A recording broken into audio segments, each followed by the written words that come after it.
ভালোবাসায় মানুষ সব করতে পারে।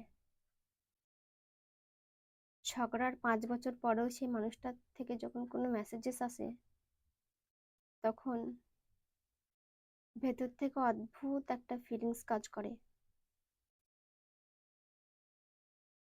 হয়তো চট করে সেই মেসেজের রিপ্লাই করে না, কিন্তু কিছুক্ষণ কিছুক্ষণ ওই মেসেজটা দেখে ভেতরে ভেতরে এতটাই হ্যাপি ফিল করে মানুষ, যেটা বোঝানোর মতো কোনো ভাষা নেই।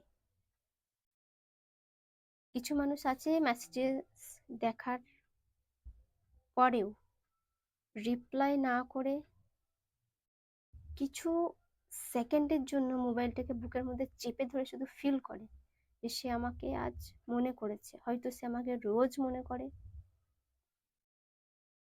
এবং সেকেন্ড টাইম যখন সে মেসেজেস করে আবার, তখন আর কোনো কিছু না চিন্তা ভাবনা করেই সে তাড়াতাড়ি করে মেসেজে রিপ্লাই করে দেয়।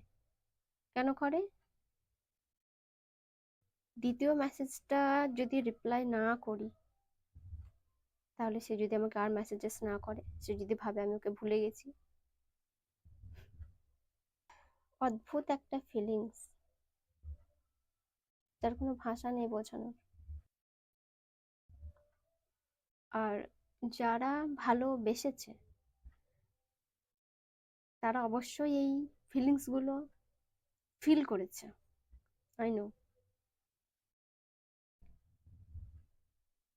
ভালোবাসার অনুভূতিগুলো এমনই হয় না, সবার কাছে আলাদা আলাদা ধরনের হয়।